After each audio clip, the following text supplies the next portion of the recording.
Well, hello, church. We are super glad to be connecting with you today. Thank you so much for joining us. Next week, we are starting a brand new series called Don't Miss This. I feel like it's going to be a really fun way to kick off 2021. I think it's going to be really interesting, and it should be a lot of fun. Today, though, we are doing something that we've never done before. We decided a few months ago that the way that we wanted to close out 2020 was have one service, online only, just one service, one family. All of us together, just kind of watching and kind of being together. And so wherever you're at right now, wherever you're watching, whatever platform you're watching on, whether it's Facebook or your church online or you're on YouTube, just use the chat feature and let us know that you're here. Again, we're so incredibly grateful and blessed to be able to connect with you today. Next week, we're going to be right here, back on site, and everything's going to be, we're going to hit the ground running in 2021. Let me set today up like this. Most of us, not all of us, but probably most of us can remember growing up with some really good commercials. Now, I don't know if they make them like this anymore. I don't know if they make them like they used to. I don't watch a lot of TV. In fact, most of us today, if you have a DVR, what happens when the commercials come on? What do? You just fast forward through them, right? And Netflix and Hulu are like the greatest things in the world because they don't even have commercials, and so you don't even have to watch that. You can just binge right through. But growing up as a kid, like we didn't have a lot of fast forwarding through commercial options. Like we couldn't do that at all. But there were some good commercials. Now bear with me because these are like 80s and 90s commercials, all right? But these were some of the best ever. For example, how many of you remember the Budweiser commercials? Started with some frogs. Remember those? Remember the frogs? Bud, Bud, Bud, Wise, Bud, Bud. The little frogs hopping over to the little girl gecko. Wise, and they just kind of leave you with like maybe the frog and gecko hooked up. I don't know, but out of that came the next generation of commercials, which was really crazy. It was like a cultural phenomenon. You remember this when these guys started calling each other, and that started the whole "What's up?" thing. Remember that? Like everybody did that. Like you couldn't call anybody on the phone without somebody answering the phone like "What's up? What's up?" It was so incredibly annoying, but everybody did it. It caught on. It was great. These are commercials. There are so many commercials even today that kind of make you laugh. Then there are some that make you cry. And sometimes they don't even have to speak. And you don't even know what the product is. You just watch a commercial and you just melt down. Like this one. Check this out.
I don't even know what that was. But that's just sad, isn't it? Seriously. There are commercials that make you think. Commercials that make you want to go out and buy Captain Crunch or a new car or go get a hamburger or whatever. All kinds of different commercials. Now, the reason I'm talking about commercials so much is because there was one that came out in about 1997. It was a commercial by Apple. And listen, you all know me. I'm not an Apple guy. Don't love the Mac, hate the iPhone. But this is one of the greatest commercials ever made. Check this out. Here's to the crazy ones, the misfits, the rebels, the troublemakers, the round pegs in the square holes, the ones who see things differently. They're not fond of rules, and they have no respect for the status quo. You can quote them, disagree with them, glorify or vilify them, but the only thing you can't do is ignore them, because they change things. They push the human race forward. And while some may see them as the crazy ones, we see genius. Because the people who are crazy enough to think they can change the world are the ones who do.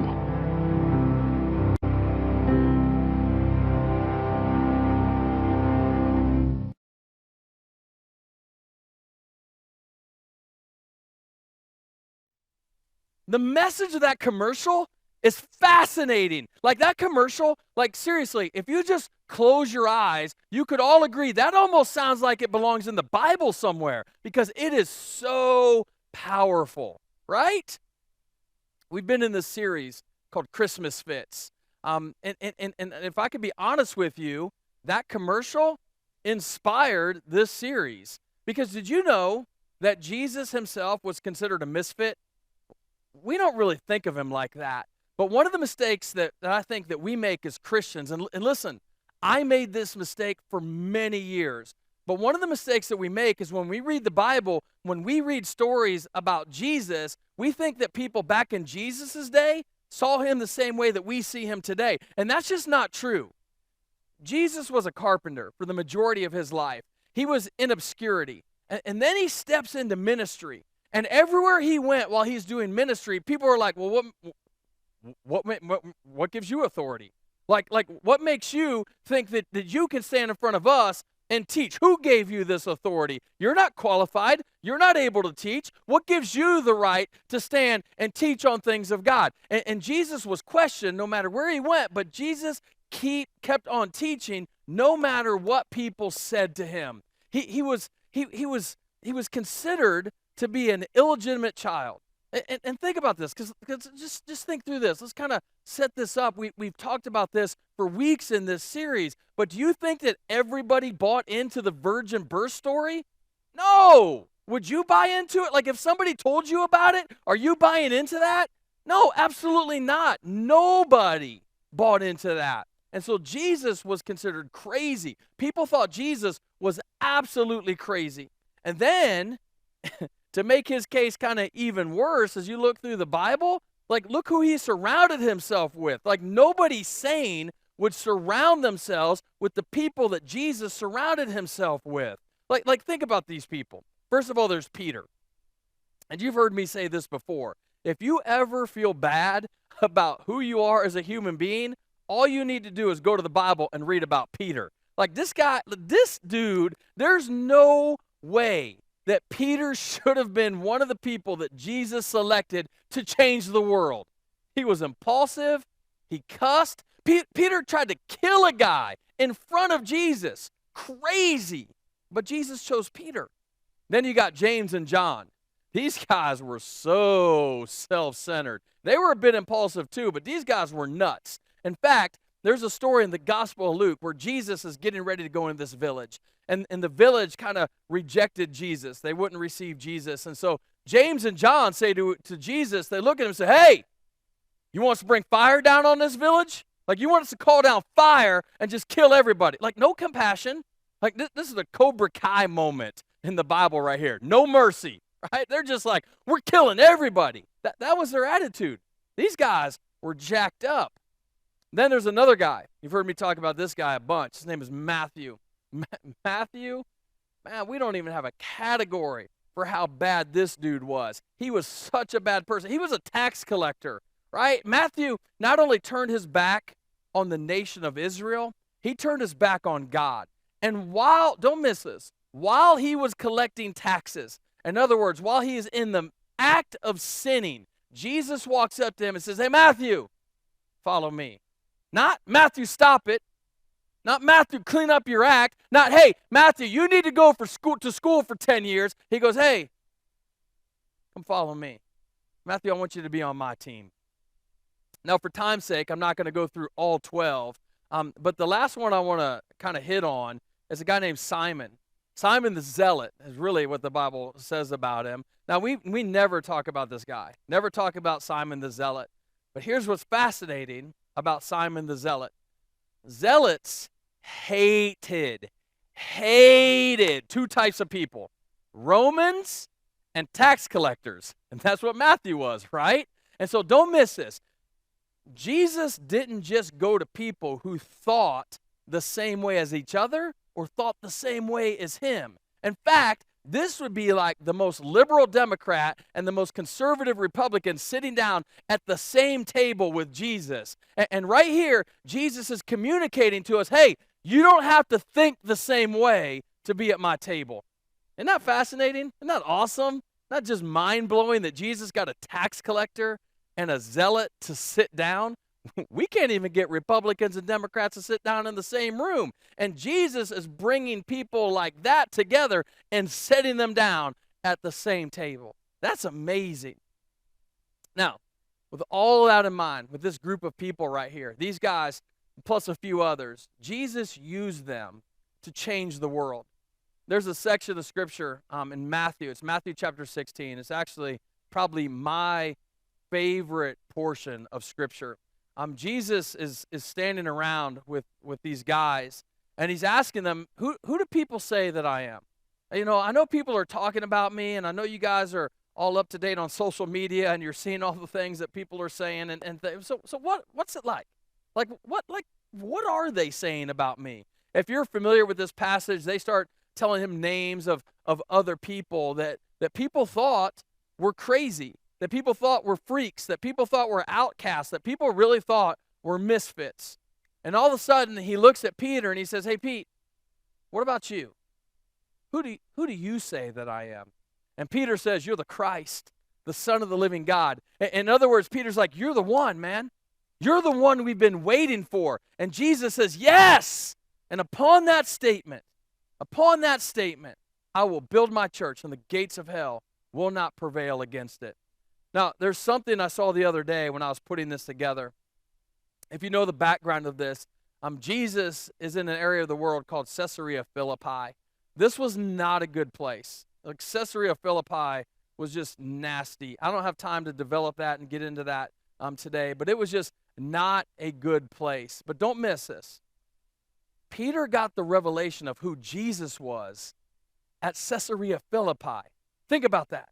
In one of the ungodliest places in the world, God spoke to Peter and revealed to Peter who Jesus was. Translation, no matter where you are in life right now, God can speak to you.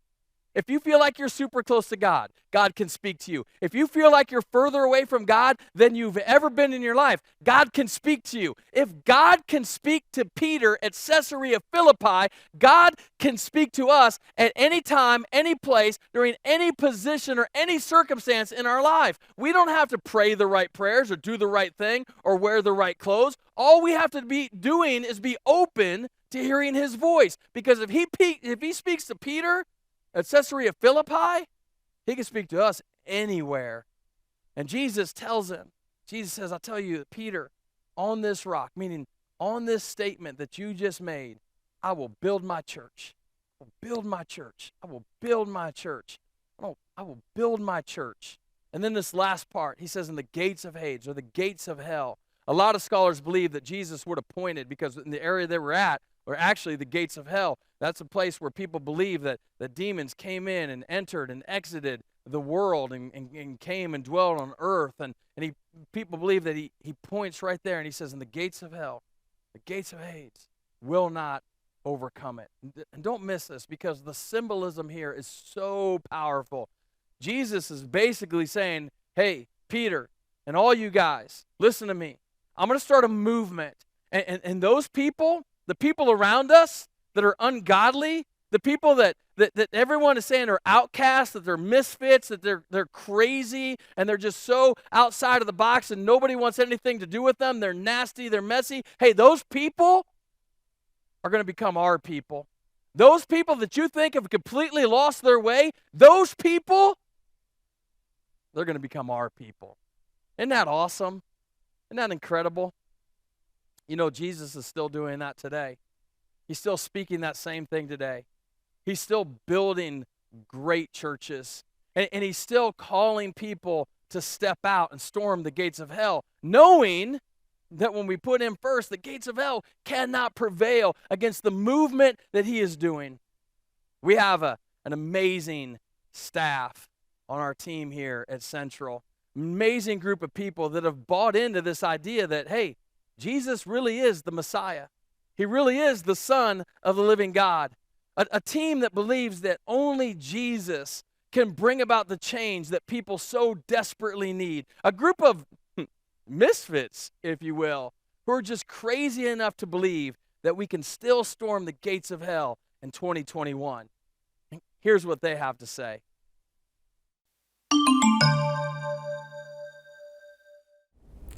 Hey church, my name is Melissa, and I'm the worship director at Central. Today I want to take a quick look back at 2020 from the perspective of the worship team. We made a lot of great videos this year as a worship team. Videos are fun to do, but they do take a lot of planning and organization to get it right. Early in the year, the worship team, along with many congregation members, helped create a cardboard testimony video of the song Rescue Story, telling the stories of the sin and despair that God has rescued each of us from. And this was the start of many videos that the production team would help create as we underwent a lockdown and worked to meet as a very small team of people to get a few videos online for church services. Now let's talk music. Throughout the year, the team has learned and led 15 new songs from the stage. There's so many amazing songs released all year long, and it's hard to choose what songs to learn and develop, but this team works hard to bring great music for worship each week. This ministry is one that is ever-changing and evolving, so it's important to continue working on new things to keep it fresh and exciting. Now this team, I get to work with some amazing people on this team. Each musician and technician has grown this year in the development of their skills and their relationship with the Lord. Through some training with our consultant, Jeremy Yoder, stretching ourselves with new and different songs, the use of some different instruments, we all have grown. Jeremy has assisted all of us in this team to become better at what we do. He encouraged us, but he also challenges us.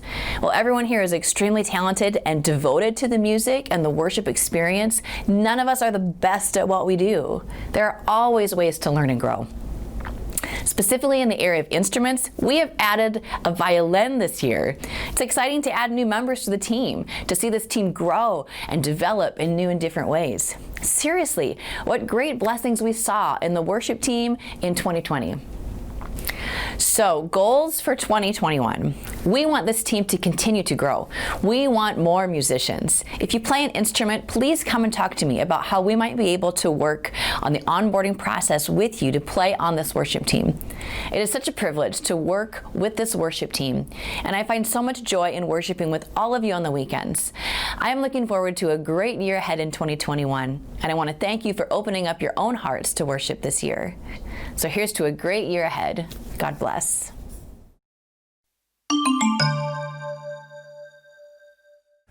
Hi, my name is Pastor Gary, and it is so much fun being a part of the Connect team, being able to learn new things every week, to be on the front line of sharing Jesus from the parking lot to the sanctuary, knowing God has a place for us where our unique abilities and passions can make the greatest impact in the lives of others is so rewarding. I believe your life will make sense as you find and develop and fulfill your purpose.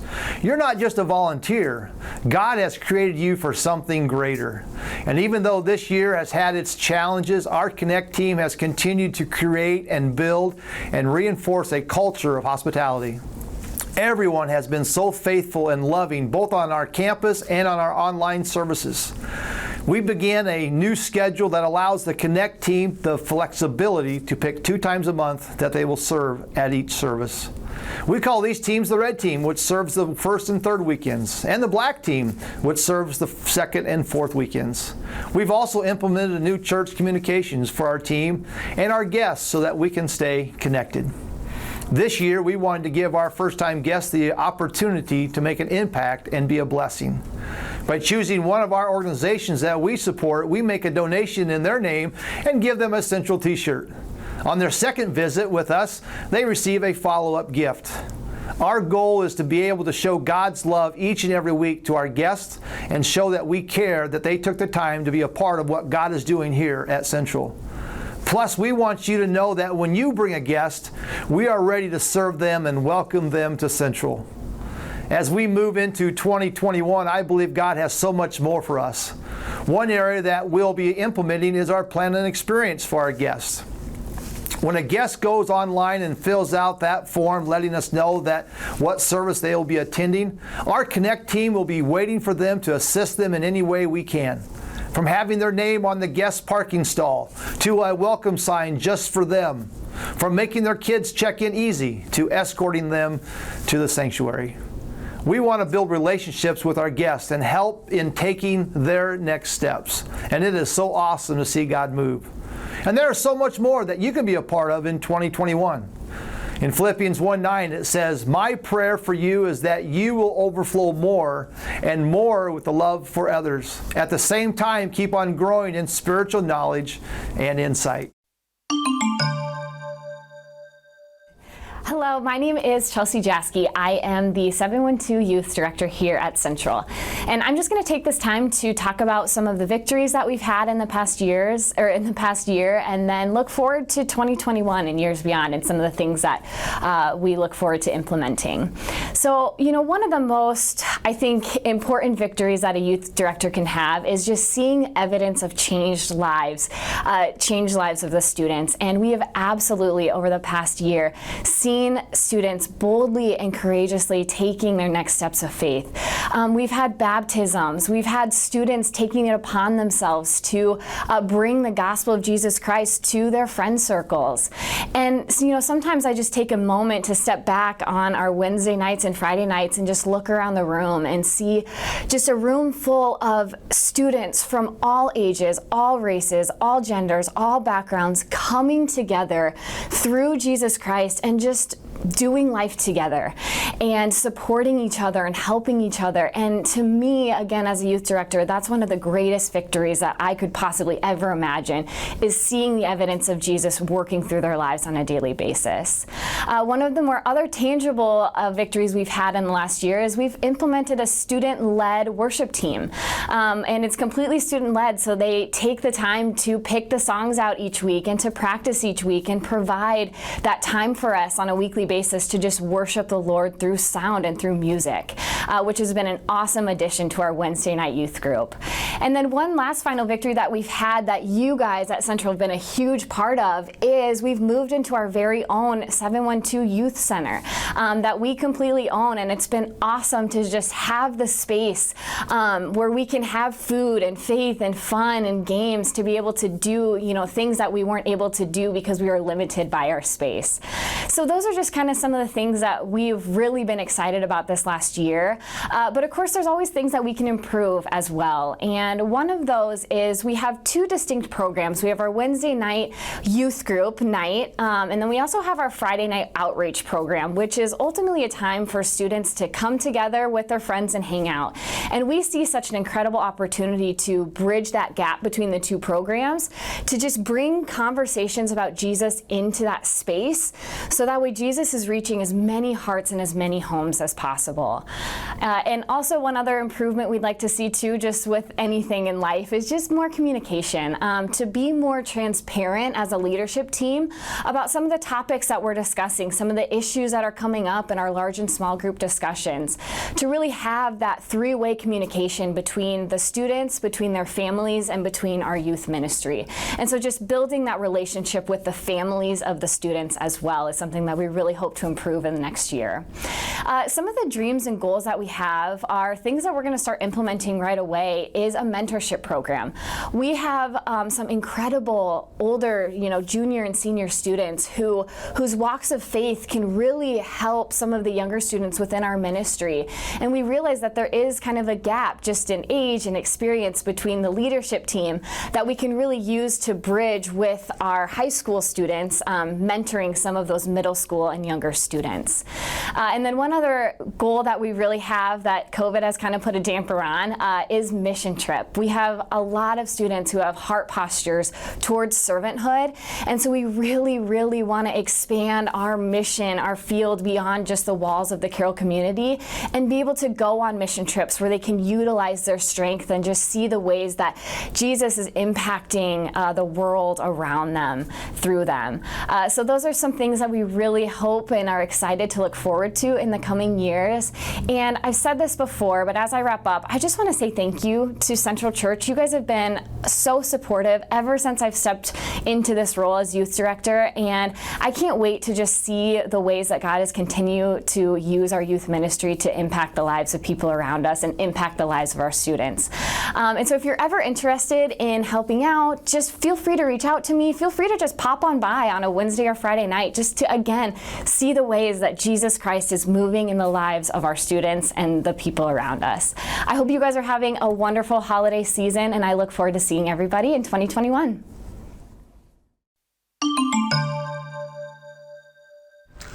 One of my earliest memories was being at a carnival. I couldn't have been more than a few years old. My mother was getting me settled on one of the rides, and I was far more excited about the ride next to my current ride. Exasperated, my mother said, "Why can't you be happy with what you have? Why do you always want the next thing?" I didn't realize this was going to become the story of my life. I haven't met many of you, and like many of us here, I'm involved in a lot of different areas. On Sundays, and while you don't usually see me, I'm up in the loft upstairs supporting the worship team with the creation and presentation of the graphic elements. Officially, I'm the Director of Advancement, which means I support John and Ryan with the church business side of things, human resources, and our strategy and development. What if 2020 was the year we had been waiting for, personally and as a church family? A year so uncomfortable, so painful, so scary, it forced us to change and continues to change us. Looking back at 2020, a few things have been accomplished with growth. We've added a new campus in Creston, and a shout out to Chris and Jim, doing a lot with a little and being a needed voice in the community. A change in youth leadership, bringing Chelsie in to drive that ministry in 712. Melissa becoming our full-time worship leader, moving away from her kids program responsibilities. Jen coming on board to lead and further develop our kids program, and Gary's continuing to strengthen our connection component, including a number of areas such as our ongoing growth track program and connect teams. And Jon, who seemingly is able to perform the near impossible on a daily basis in the world of running the church business. Usually the near impossible comes from Ryan's challenges. And Ryan continuing his growth as our pastor, providing us his unwavering support and allowing space for vision and leadership. And then our elders for their support and guidance through all of this. And then finally to all of you who continue to push yourselves out of your comfort zones and make a difference. So, for 2021, I've taken the phrase, the new normal, out of circulation and replaced it with when it changes. How does this work in online and the digital ministries, and how do they play in this space? How is this reflected in community outreach and connection? Right now, it's way more questions than answers, but we will not sit passively and idly by waiting for it to happen. That's not us, and that's not Central. In late 2019, we developed a strategic plan. Let's just say God had other plans, and as we were refining the plan in spring 2020, the world changed. We We are now preparing our plan for 2021 to have a leadership and strategy session around those issues of when it changes. How might that redefine growth in attendance, and how is growth defined? What does that mean for digital and online? How are we going to approach the community and outreach? I have opinions, but I don't have a lot of answers yet. Who we are as Central, our foundation, will remain the same. We're going to get most of the way there, and we aren't going to have all the answers, but I know we will continue to grow and succeed for several reasons. We have a smart and faithful leadership team and elders. We have your support, commitment, and your comments and concerns, and we have the unwavering support of God. And so back to what I said about why can't you be happy with what you have, and why do you always want the next thing? As a Christian, it has redefined what that means for me. I understand happiness is a choice I make on a daily, sometimes minute-by-minute basis. And as far as the next thing, as a Christian, I understand there will always be a next step on this journey. So yes, I will always want the next thing for me and for all of you. And so as you so often hear Ryan say, the best is yet to come.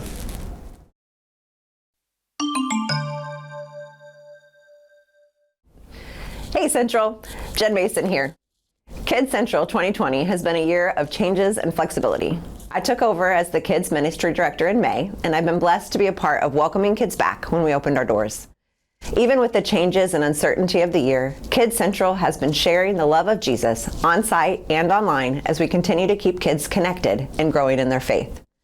One of our greatest victories this year has been the dedicated teachers who show up week to week, and the kids who come on Sunday mornings excited to learn about God. We were able to start our Awana programming in October, and even though we've taken a short break, we look forward to Awana 2021. Something new to look forward to in January is our new Kids Church curriculum. We will be starting Bright, which is a new weekend curriculum from the Awana organization, and I am super excited to begin. As part of the Kids Central 2021 vision, we will be recruiting new teachers who want to share their love of Jesus with our awesome kids. A dream for the future of Kids Central is to develop ongoing opportunities for teacher growth personally and building team connections. And another dream, creating even stronger partnerships with our Central families. Our Kids Central team is working with families to provide opportunities for them to grow in their faith together. Together, we can make a difference in kids' lives here at Kids Central. Now, here are just a few thoughts from our Kids Central students and teachers. Why do you like Kids Church? Because you get to learn about Jesus and do fun crafts. All right, Sammy, why do you like to teach Kids Church? I like teaching Kids Church because I like the connections that you can make with the kids and getting to see them week after week. I get to add on to what they've done each week and just kind of build on that. Lily, why do you like coming to Kids Church? I like all the crafts we do and all the things we learn about God. Deb, why do you like teaching Kids Church? Oh, I love the little kids and watching them learn and grow in everything we teach them.